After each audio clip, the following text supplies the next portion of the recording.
ये आज मऊ में जय बापू, जय भीम, जय संविधान,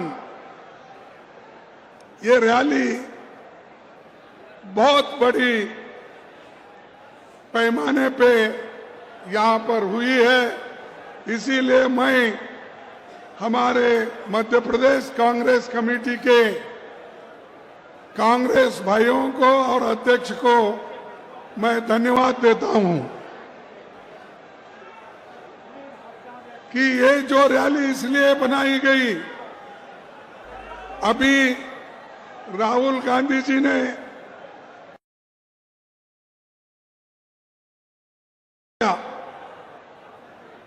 आज संविधान को बचाना जरूरी है और संविधान और लोकतंत्र, इसको बचाने के लिए ये बहुत बड़ी रैली यहां पर हम कर रहे हैं। आप चाहते हैं ना संविधान को बचाना? चाहते हैं? लोकतंत्र को बचाना चाहते हैं? तो इसीलिए आप सुनिए कि किसने क्या क्या कहा और किसने कांग्रेस पार्टी को, संविधान को कुचलने की कोशिश कर रहे हैं। महू ये धरती ऐसी है जो डॉक्टर बाबा साहब अम्बेडकर इस महू में पैदा हो गए थे और उन्होंने एक आदमी सारे देश में अछूत लोगों को, दलितों को, पिछड़ों को, गरीबों को उनके हकूक दिलाने की पूरी कोशिश उन्होंने की। एक व्यक्ति इतना काम कर सकता है। अगर आप सभी अंबेडकर बने तो ये बीजेपी की सरकार हिल जाएगी और बीजेपी का पता नहीं रहेगा। आपको बनना है अंबेडकर, आपको बनना है पंडित जवाहरलाल नेहरू, आपको बनना है महात्मा गांधी। आप ये बनकर लड़ेंगे तो आप कुछ हासिल करेंगे। आपके तरफ से राहुल गांधी जी आप लड़ रहे हैं, कन्याकुमारी से लेकर कश्मीर तक उन्होंने पैदल यात्रा निकाली। किनके लिए? इस देश के लोगों के लिए, संविधान बचाने के लिए, सब लोगों को जोड़ने के लिए उन्होंने ये काम किया और वो काम आपको भी करना है। भाइयों, मैं आप सभी को ये कहना चाहता हूं, बाबा साहब 14 अप्रैल 1891 में इसी धरती में वो जन्म लिए थे और जन्म लेकर उन्होंने यह महसूस किया कि जब तक इस देश में अच्छी संविधान नहीं बनेगी, देश को आजादी नहीं मिलेगी, तब तक गरीबों की भलाई नहीं होगी। ये उन्होंने अपनी बात 1939 में बताई थी। पंडित जवाहरलाल नेहरू जी लाहौर सेशन में उन्होंने डिक्लेयर किया था कि देश को संपूर्ण आजादी मिलना चाहिए, स्वतंत्रता मिलना चाहिए। तब से लेकर लड़ते हुए महात्मा गांधी जी के नेतृत्व में हम आजादी हासिल किए। और आज जो हमको कांग्रेस को गालियां देते फिरते हैं, ये मोदी, शाह, आरएसएस के लोग, बीजेपी के कार्यकर्ता, लेकिन ये लोग देश की आजादी के लिए कुछ नहीं किए। ये सिर्फ ब्रिटिशरों की नौकरी किए, ब्रिटिशर के साथ थे। आजादी के लड़ाई में उनका कोई भी भागीदारी हिस्सा नहीं था। क्या ऐसे लोगों को आप माफ करेंगे? इन लोगों को सबक सिखाना या नहीं? सबक सिखाना है तो एकजुट हो जाओ। एकजुट होके जो हकूक आपको मिले हैं उस हकूक की रक्षणा करो। अगर आप नहीं करेंगे, नुकसान आपका है। नुकसान राहुल गांधी जी का नहीं है, सोनिया गांधी जी का नहीं है, या मंच पे बैठे हुए बड़े बड़े लोगों का नहीं है। नुकसान है दलित, पिछड़ा, आदिवासी, गरीब, इन लोगों का नुकसान है। इधर सोचिए आप। और जब तक अपनी सोच इधर नहीं रखते तब तक तुमको कोई हकूक नहीं मिलेगा। आज मैं आपसे कहना चाहता हूं कि समाज में लोगों के समानता स्थापित करना ये बाबा साहब का एक एम था और उसीलिए उन्होंने बहुत से कानून रचे। उनको संपूर्ण अगर सपोर्ट किसी ने किया वो पंडित जवाहरलाल नेहरू जी और महात्मा गांधी जी ने किया। वो करने के बाद ही इस संविधान के अध्यक्ष बाबा साहब अम्बेडकर बने। बनकर उन्होंने इस देश को एक बहुत बड़ा देन दी। तो भाइयों, मैं आपसे यही कहने वाला हूं, आप कुछ हासिल करना चाहते हैं, एकजुट होकर मेहनत करना चाहिए। और जब तक आप एकजुट नहीं होते, आपको मंदिर में प्रवेश नहीं मिलेगा। आपको जब आपके बच्चे शादी करके घोड़े पे सवार होके जाते गांव में से, वो अधिकार आपको नहीं मिलेगा। आपको मालूम है पहले मध्य प्रदेश में क्या हुआ था? एक आदिवासी बच्चे के मुंह में पेशाब करके अवमानित किया गया था और शिवराज चौहान साहब उसके पैर धो रहे थे। अरे पैर धोने से कुछ नहीं होने वाला नहीं। जिनके लिए संविधान ने रक्षा दी है उसका इस्तेमाल करो, वो रक्षा दो, तभी कुछ होता है। लेकिन बहुत से लोग आज खास करके धर्म के नाम पर सब जने अपना काम कर रहे हैं। धर्म सबको होना, सबकी आस्था है। हर एक लोग धर्म पे विश्वास रखने वाले वो काम कर सकते हैं, लेकिन धर्म के नाम पे अगर किसी समाज में गरीबों की लूट होती है, शोषण होती है, वो हम कभी बर्दाश्त नहीं करेंगे। हम कभी बर्दाश्त नहीं करेंगे। और महात्मा गांधी जी ने ये कहा था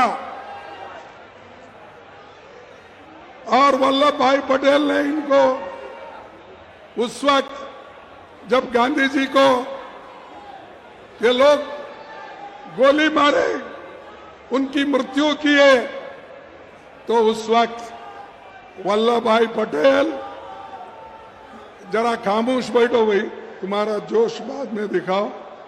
चुनाव में उसमें 4 फरवरी 4 फरवरी 1948 को एक पत्रकार के सामने उन्होंने कहा, गांधी जी की मृत्यु पर आरएसएस वालों ने जो हर्ष प्रकट किया और मिठाई बांटी, उससे विरोध और भी बढ़ गया। इन हालात में सरकार की आरएसएस के खिलाफ कदम उठाने के अलावा कोई और रास्ता नहीं बचा। ये वल्लभ भाई पटेल बोले। इस आरएसएस को उन्होंने इसको बंद करने का ऑर्डर दिया। वही वल्लभ पटेल के और नेहरू जी के बीच में ये लोग झगड़ा लगाते हैं। अरे भाई, वल्लभ पटेल ने बोला कि जो लोग गांधी जी को मारे, हमारे नेता को खत्म किए, उनको मैं कभी छोड़ूंगा नहीं, वो बयान करूंगा। तो आरएसएस को उन्होंने बैन कर दिया, वल्लभ भाई पटेल। और ये लोग बोलते हैं, आरएसएस के लोग ये बोलते हैं, अभी भी बीजेपी के लोग बोलते हैं। भाइयों, मैं सच बात ये बताना चाहता हूं, नेहरू जी भी बहुत गुस्से में थे। उन्होंने ये कहा था, मैं आपके सामने रखना चाहता हूं। उन्होंने क्या कहा था? हमें मिलजुल कर रहते हुए भीषण सांप्रदायिक के उस विषय का नाश कर देना चाहिए। हमें मिलजुल कर रहते हुए भीषण सांप्रदायिक के उस विषय का नाश कर देना चाहिए जिसने हमारे युग के सबसे महान पुरुष को मार डाला। और एक बार पढ़ता हूं, सांप्रदायिकता के उस विषय का नाश कर देना चाहिए जिसने हमारे युग के सबसे महान पुरुष को मार डाला। उन ताकतों को जड़ से खोदकर उखाड़ फेंक देना चाहिए। ये नेहरू जी का शब्द है, मेरा नहीं। नेहरू जी ने ये कहा और आगे कहा, गांधी जी की हत्या पर समारोह करने वाले लोग, मिठाई बांटने वाले लोग, उनको भारतीय कहलाने का भी हक नहीं है। ये आरएसएस के बारे में नेहरू जी ने कहा। वल्लभ भाई पटेल ने क्या कहा वो भी मैं आपको बताया। तो ये खुद ही देशद्रोही है। आरएसएस, बीजेपी, ये खुद देशद्रोही है और दूसरों को कहते हैं कि ये लोग देशद्रोही। ये मेरे शब्द नहीं है, मैं ये तो शब्द वल्लभ भाई पटेल जी का लाया हूं, नेहरू जी का लाया हूं। और सभी ने मिलकर इस देश को जो बनाया, उन्हीं को ये लोग गालियां देते, उन्हीं को गोलियां मारे, उन्हीं को खत्म करे।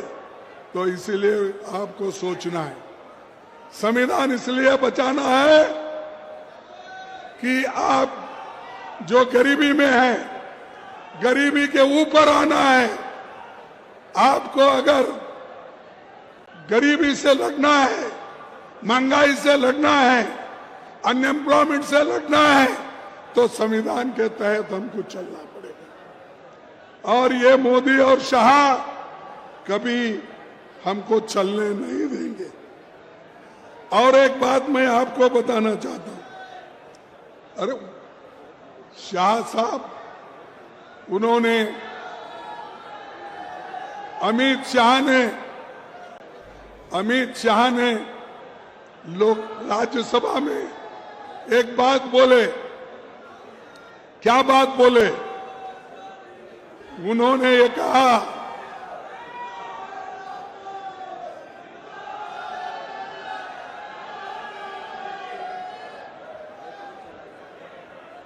बोलो बोलो और बोलो। अमित शाह ने ये बात बोली। क्या बोले? लोग सब अंबेडकर अंबेडकर अंबेडकर बोलते हैं। अगर तुम अंबेडकर अंबेडकर इतने बार नाम ले रहे हो, उतने ही बार अगर आप भगवान का नाम लेते तो 7 जन्म से स्वर्ग में जाते थे। ये है इनकी नीति, ये है बाबा साहब के प्रति उनका गौरव। तो इसलिए आप बच के रहना। जो लोग हमको खत्म करना चाहते हैं, जो लोग हमको मिटाना चाहते हैं, क्या आप मिटना चाहते हो, क्या जिंदा रहना चाहते हो? अगर जिंदा रहना चाहते हो तो लड़ो, लड़ने का सीखो, तभी आपको सब कुछ मिलेगा। और ये अमित शाह जैसे लोग भाग जाएंगे, ये बहुत दिन टिकेंगे नहीं। और बाबा साहब जो संविधान दिए, सब लेके चले, सबको देश के लिए लड़े और देश के लोगों को बचाए। उनको ये कहते हैं कि अंबेडकर अंबेडकर कितने बार बोलते हो? इतना नाम भगवान का लेते तो आप 7 जन्म तक स्वर्ग में जाते।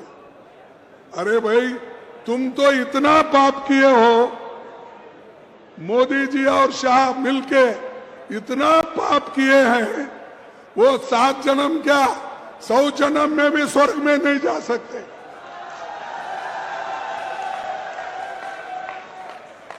कभी नहीं। इनको मिलेगा लोगों के शाप से नरकी मिलेगा। और नरक ऐसा बार बार वो हमेशा बोलते रहते हैं, इनको और ज्यादा लोग उनको दिखाएंगे। अब तो राहुल जी और कांग्रेस पार्टी मिलके उनको सत्ता में आने का रोक दिया हम। क्योंकि इलेक्शन में क्या बोलते थे? 400 पार, अब के बार 400 पार। अरे बाबा, 400 पार वाले तो गए, अब तुम मेजॉरिटी में भी नहीं है, तुमको मेजॉरिटी नहीं मिली। तुम 2 पैर लगा लिए। एक हमारे आंध्रा के चीफ मिनिस्टर क्या चंद्रबाबू नायडू का एक पैर है मोदी को, और दूसरा पैर है बिहार के नीतीश कुमार का। ये 2 पैरों पे ठहरा है मोदी। उसको कोई चुप ऐसा ढकल दो, वो गिर जाने वाला है, ये सरकार गिर जाने वाली है। तो इसीलिए मैं यही कहूंगा कि जो आजादी हमको मिली है, इसको बचा के रखना है। और बचा के रखने के लिए हिम्मत की जरूरत है, एक रहने की जरूरत है, और सभी लोग गरीबों को बचाने के लिए आज हमको काम करना। मोदी जी तो बहुत बातें करते हैं, अब तो इधर इधर तो संविधान को ऐसा लेकर बहुत नमस्कार करते हैं और काम पूरा संविधान के खिलाफ करते हैं। अरे बच्चों का स्कॉलरशिप, पोस्ट ग्रेजुएट बच्चों का स्कॉलरशिप नहीं मिल रहा, एजुकेशन में घोटाला, सिलेबस चेंज, और उनको जो होना आरएसएस के वर्कर्स को आज शिक्षण संस्था में डाल रहे हैं। जो लोग मनुवादी है, उन मनुवादी लोगों को वहां पर जगह मिल रही है, और वही लोग बोलते हैं कि हम आज मेरिट पे काम कर रहे हैं, अच्छा कर रहे हैं। लेकिन कभी मनुवाद के ऊपर अगर चलेंगे आप, ये गरीबों का सत्यानाश हो जाएगा। इस मनुवाद को खत्म करना है। आप लोगों को एक होकर, नेहरू, बापूजी, जो इंदिरा गांधी जिन उसूलों पे चले, गरीबों के लिए उन्होंने जो काम किया, वो काम आपको आगे बढ़ाना है। ये मोदी कि जो झूठे वायदे जो बोलते हैं उसमें मत जाओ। अरे भाई, गंगा में डुबकी लेने से गरीबी दूर होती क्या? आपको खाना मिलता पेट को। मैं किसी की आस्था के ऊपर ठोस नहीं लगाना चाहता हूं। अगर किसी को दुख हुआ तो मैं माफी चाहता हूं, लेकिन आप बताइए, अरे जब बच्चा भूखा मर रहा है, बच्चा स्कूल में नहीं जा रहा है, मजदूरों को मजदूरी नहीं मिल रही है, जब ये है तो ये लोग जाकर हजारों रुपए खर्च करके कंपटीशन पे डुबकियां मार रहे। कंपटीशन में एक डुबकी मारता दूसरा, और जब तक वो टीवी में अच्छा नहीं आता तब तक डुबकी मारते रहते। ऐसे लोगों से देश की भलाई होने वाले नहीं है। हमारी आस्था भगवान में है, कर सकते हैं, हर एक को आजादी है। तुम रोज पूजा करते हो, घर में हर आदमी हर महिला पूजा करके बाहर निकलती है, कोई एतराज नहीं है। हमको एतराज है गरीबों का जो शोषण हो रहा है धर्म के नाम पर, उनके खिलाफ हमको लड़ना है। इसीलिए भाइयों, मैं और एक जो मुद्दा हमारे नेता राहुल गांधी ने उठाया, जातीय जनगणना। इस जातीय जनगणना को आप करवाना चाहिए, ये बहुत फायदे का है। अगर बैकवर्ड क्लास को उसकी वैल्यू मालूम हो गई, उसके लिए क्या फायदेमंद है, तो वो अगर जाति जनगणना हो गई तो उसका एजुकेशन क्या है, उसकी जमीन कितनी है, उसको क्या मिल रहा है, इसको क्या नहीं मिल रहा है, वो मालूम होता है। किसी को फंसाने के लिए नहीं, किसी को दबाने के लिए नहीं है, ये गरीबों की भलाई के लिए जाति गणना का जो बीड़ा राहुल जी ने उठाया है वो हमको करना है, उसके लिए लड़ना है, उसके लिए आगे बढ़ना है। भाइयों, मैं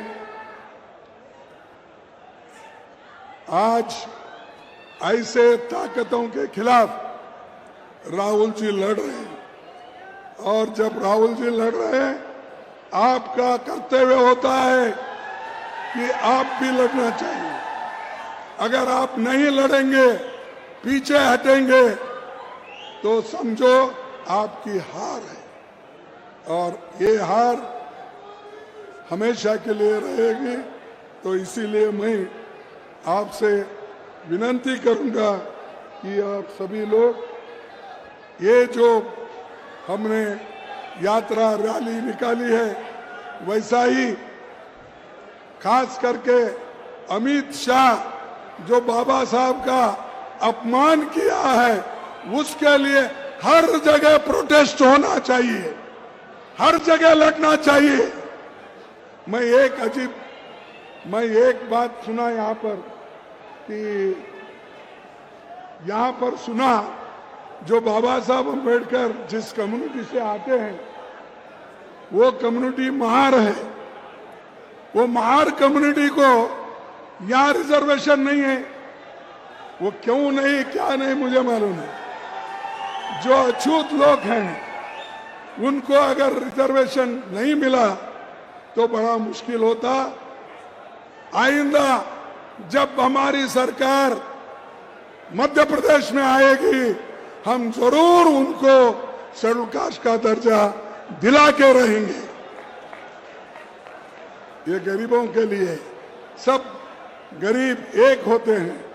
तो मैं आप तमाम से ये कहूंगा कि भाई, ये गोलवलकर गुरुजी की थ्योरी छोड़ो, सावरकर की थ्योरी छोड़ो, हेगड़ेवार की थ्योरी छोड़ो। आप सिर्फ बाबा साहब अम्बेडकर, नेहरू और बापू की थ्योरी को लेके, आइडियोलॉजी को लेके आप आगे बढ़ो, यही मैं कहता हूं। और एक आपको मैं बात बताना चाहता हूं कि हमारे खुले तौर पर जो ये लोग बीजेपी के हर समाज का अपमान कर रहे हैं। अरे हर जगह मंदिर के नीचे मस्जिद ढूंढ रहे, शिवलिंग ढूंढ रहे। अरे बस करो भाई, जो हो रहा है हो रहा है। कोर्ट भी बोला, सभी लोग बोल रहे, लेकिन सब लोग मिलके आज चंद लोगों को उचका रहे। वो आरएसएस वाले भी बोले कि भाई मंदिर के नीचे, मस्जिद के नीचे शिवलिंग मत ढूंढो, ये खुद ही बोले, लेकिन खुद ही उचकाते हैं। एक तरफ बोलते हैं, दूसरे तरफ उचकाते हैं। तो इसीलिए हमको शांति से रहना है। कोई भी अन्याय अगर करता है, कोई अगर अन्याय करता है, उस अन्याय के खिलाफ लड़ने की शक्ति आप में होना चाहिए। लेकिन इसका जो खास करके बीजेपी आरएसएस फायदा उठा रही है, लोगों को उस्का रही है और हमारे अच्छे कार्यक्रम को, जो संविधान में जो भी हमारे हकूक है, राइट्स है, फंडामेंटल राइट्स है, उनको निकालने का पूरा कोशिश कर रहे। और इधर सुना कि उन्होंने और एक संविधान बनाने का शुरू किया बोल के बीजेपी वाले। अरे वो कुछ नहीं होता। अगर आप एक है तो कोई इस संविधान को बदल नहीं सकता। इसीलिए तो आप लड़ाई लड़ रहे। हम अगर ढीले हो गए, हम अगर कमजोर हो गए, तो तभी ये होगा। इसीलिए हमारी संविधान का आज घटते जा रहा है। पत्रकार को, दूसरों को आज़ादी खतरे में रखने का ये सब चल रहा है। इसको हम सभी ने देखना है। और आखिरी में मैं ये बात जरूर कहूँगा कि महात्मा गांधी जी एक बात बताए थे, वो एक बात बताकर मैं अपने भाषण को समाप्त करता हूँ। गांधी जी ने क्या बताया था? गांधी जी ने यह बताया, महात्मा गांधी जी ने कहा था, मैं एक ऐसे भारत के लिए काम करूंगा जिसमें गरीब से गरीब भी ये महसूस कर सके कि ये देश उसका है और इसके निर्माण में उसकी जोरदार आवाज है। ऐसे भारत में जिसमें ऊंच नीच वर्ग का भेद नहीं होगा, जिसमें सभी जातियां मेल मिलाप के साए रहेगी, छुआछूत के लिए कोई स्थान नहीं होगा, स्त्री और पुरुषों के समान अधिकार होंगे, ये महात्मा गांधी जी ने कहा। इसीलिए आज महात्मा गांधी जी को हम याद करना चाहिए, उनके बोले हुए। अब ये गुजरात से आते हैं नेता लोग, शाह गुजरात से है, मोदी गुजरात से, लेकिन बापू के उसूलों को बापू जी ने जो कहा है उसको वो नहीं मानते। और नहीं जब मानते हो, फिर उनका नाम लेके आप क्यों हर जगह बोलते रहते हो? तो इसीलिए और एक आखिरी बात मैं बोलना चाहता हूं। बाबा साहब अम्बेडकर के बारे में एक अफवाह फैलाते हैं, मैं रोज पेपर में देखता हूं। क्या कहते हैं कि वो ये कहते हैं कि बाबा साहब अम्बेडकर को किसने हराया, किसने उनको डिफीट दिया, ये वो कहते हैं। लेकिन बाबा साहब खुद एक लेटर लिखे, मैं आपके सामने ये दिखा रहा हूं कि खुद बाबा साहब अंबेडकर अपने दोस्त को ये लेटर लिखते हैं, माय डियर कमलाकांत, वो जो आदमी, उनको ये लिखते हैं कि मुझे हराने में और किसी का हाथ नहीं सिवाय यस्से डांगे और सावरकर, इन्होंने साजिश करके मुझे हराया। ये पढ़ो, ये ओरिजिनल लेटर है, आर्चीव्स में मिलता है। ये अगर आप देखेंगे, अरे कितना झूठ बोलते हो। खुद बाबा साहब अपने हैंड राइटिंग से लिखे, ये टाइप्ड नहीं है, लिख के उन्होंने कहा, मैं जो हारा, मुझे जो हराने की कोशिश की, ये सावरकर और यस्से डांगे मिलकर साजिश करके मुझे हराया। इसीलिए मुझे तो दूसरे पार्टियों ने जितना साथ देना था दिए, लेकिन खास करके इन दोनों ने ही मुझे हराने के लिए पूरी कोशिश की और इसके साथ उन्होंने एस.के. पाटिल का भी नाम लिया। लेकिन मैं ये कहना चाहता हूं कि ये जो झूठे अफवाहें फैलते हैं या फैला रहे हैं, इसको आप ध्यान मत दो।